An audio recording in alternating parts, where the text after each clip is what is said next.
പശ്ചിമേഷ്യ കത്തുകയാണ്. പശ്ചിമേഷ്യൻ മേഖലയിൽ സംഘർഷം അത്ഭുതപൂർവമായ തലത്തിലേക്ക് ഉയർന്നു കഴിഞ്ഞു. ഇസ്രായേലും ഇറാനും തമ്മിൽ നേരിട്ടുള്ള ഏറ്റുമുട്ടലുകൾ മേഖലയെ ഒരു സമ്പൂർണ്ണ യുദ്ധത്തിലേക്ക് നയിക്കുമോ എന്ന ഭീതിയിലാണ് പ്രവാസികൾ അടക്കമുള്ളവർ. ഇറാൻ തലസ്ഥാനത്ത് നടന്ന ആക്രമണങ്ങളും അതിനു പിന്നാലെ ഇസ്രായേലിന് നേരെ ഉണ്ടായ മിസൈൽ വർഷവും സ്ഥിതിഗതികൾ കൂടുതൽ സങ്കീർണമാക്കിയിരിക്കുന്നു. വ്യോമാതിർത്തികൾ അടയ്ക്കുന്നതും വിമാന സർവീസുകൾ റദ്ദാക്കുന്നതും ജനജീവിതത്തെയും അന്താരാഷ്ട്ര യാത്രകളെയും എല്ലാം ഒരുപോലെ ബാധിക്കുന്നുണ്ട്.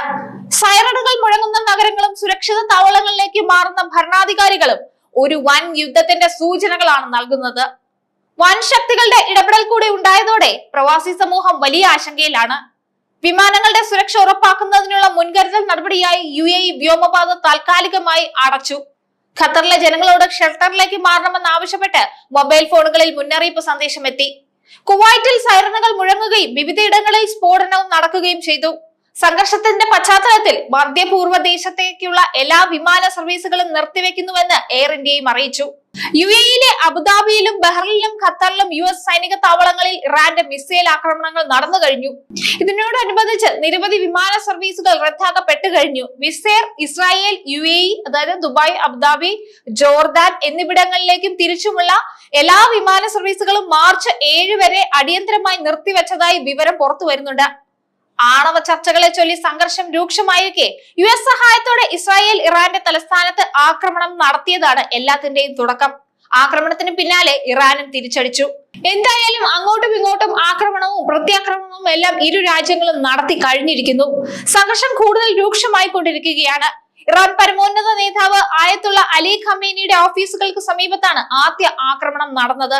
ആക്രമണം നടക്കുമ്പോൾ ഖമേനി ഓഫീസിൽ ഉണ്ടായിരുന്നോ എന്നതിൽ വ്യക്തത ഇനിയും വന്നിട്ടില്ല. എന്നാൽ അദ്ദേഹത്തെ സുരക്ഷിത താവളത്തിലേക്ക് മാറ്റിയിട്ടുണ്ടെന്നാണ് ഇറാനിൽ നിന്നുള്ള റിപ്പോർട്ടുകളിൽ പറയുന്നത്. USുമായുള്ള സംഘർഷം വർദ്ധിച്ചതിനെ തുടർന്ന് കുറച്ചു ദിവസങ്ങളായി അദ്ദേഹത്തെ പൊതുവേദികളിൽ കണ്ടിട്ടില്ല. ഇറാന്റെ ആണവ പദ്ധതിയിൽ ഒരു കരാറിലെത്താൻ സമ്മർദ്ദം ചെലുത്തുന്നതിനായി മേഖലയിൽ വൻതോതിൽ യുദ്ധവിമാനങ്ങളും പടക്കപ്പലുകളും US വിന്യസിച്ചിരിക്കുന്ന സമയത്താണ് ആക്രമണം നടന്നിരിക്കുന്നത്. ഭീഷണികൾ ഇല്ലാതാക്കാനാണ് ആക്രമണം നടത്തിയതെന്നാണ് ഇസ്രായേലിന്റെ വാദം. ഇസ്രായേൽ വ്യോമാതിർത്തി അടച്ചു കഴിഞ്ഞു. പിന്നാലെ രാജ്യത്തുടനീളം സൈറനുകളും മുഴങ്ങി. അതേസമയം ഇറാൻ തങ്ങളുടെ വ്യോമാതിർത്തി അടയ്ക്കുകയും മൊബൈൽ ഫോൺ സേവനങ്ങൾ വിച്ഛേദിക്കുകയും ചെയ്തു. US സൈനിക താവളങ്ങൾ ലക്ഷ്യമാക്കി ഇറാൻ കനത്ത ആക്രമണം ആരംഭിച്ചതോടെ നിലവിലെ പ്രാദേശിക സാഹചര്യങ്ങൾ കണക്കിലെടുത്ത് UAEയിലെ ഇന്ത്യൻ പൗരന്മാർ ജാഗ്രത പാലിക്കണമെന്ന് അബുദാബിയിലെ ഇന്ത്യൻ എംബസിയും അറിയിച്ചു കഴിഞ്ഞു. അനാവശ്യ യാത്രകൾ ഒഴിവാക്കണമെന്നും സുരക്ഷാ കാര്യങ്ങളിൽ പ്രത്യേക ശ്രദ്ധ ചെലുത്തണമെന്നും എംബസി പറഞ്ഞു വെക്കുന്നുണ്ട്. അത്യാവശ്യമല്ലാത്ത യാത്രകൾ പരമാവധി ഒഴിവാക്കുക, ചുറ്റുമുള്ള സാഹചര്യങ്ങളിൽ അതീവ ശ്രദ്ധ പുലർത്തുകയും ജാഗ്രതയോടെ ഇരിക്കുകയും ചെയ്യുക. UAE അധികൃതരും ഇന്ത്യൻ എംബസിയും സമയാസമയങ്ങളിൽ പുറപ്പെടുവിക്കുന്ന സുരക്ഷാ മാർഗനിർദ്ദേശങ്ങൾ കൃത്യമായി പിന്തുടരുക. അതെ, പശ്ചിമേഷ്യ ഇപ്പോൾ യുദ്ധഭീതിയിലേക്ക് മാറിക്കഴിഞ്ഞിരിക്കുന്നു. പശ്ചിമേഷ്യയിലെ നിലവിലെ അസ്ഥിരത ആഗോള സമ്പദ് വ്യവസ്ഥയും സമാധാനത്തെയും ഒരുപോലെ ബാധിക്കുന്ന ഒന്നാണ്. സമാധാന ചർച്ചകൾ പരാജയപ്പെടുന്നതും സൈനിക നീക്കങ്ങൾ ശക്തമാക്കുന്നതും വരും ദിവസങ്ങളിൽ കൂടുതൽ പ്രത്യാഘാതങ്ങൾ ഉണ്ടാക്കിയേക്കാം. പ്രവാസികൾ താമസിക്കുന്ന രാജ്യങ്ങളിലെ സുരക്ഷാ നിർദ്ദേശങ്ങൾ കർശനമായി പാലിക്കുകയും അത്യാവശ്യമല്ലാത്ത യാത്രകൾ പരമാവധി ഒഴിവാക്കുകയും വേണം. യുദ്ധം വിതയ്ക്കുന്ന നാശനഷ്ടങ്ങൾക്ക് അപ്പുറം പ്രവാസി സമൂഹത്തിന്റെ സുരക്ഷ ഉറപ്പാക്കാൻ അന്താരാഷ്ട്ര തലത്തിൽ നയതന്ത്ര ഇടപെടലുകൾ അടിയന്തരമായി ഉണ്ടാകേണ്ടതുണ്ട്. ജാഗ്രതയും കൃത്യമായ വിവരശേഖരണവും മാത്രമാണ് ഈ പ്രതിസന്ധി ഘട്ടത്തിൽ നമുക്ക് തുണയാവുക. എന്തായാലും പശ്ചിമേഷ്യയിലെ സ്ഥിതിഗതികൾ വളരെ മോശമായി കൊണ്ടിരിക്കുകയാണ്. ഇറാനും ഇസ്രായേലും പരസ്പരം ആക്രമിച്ചുകൊണ്ടിരിക്കുന്നു.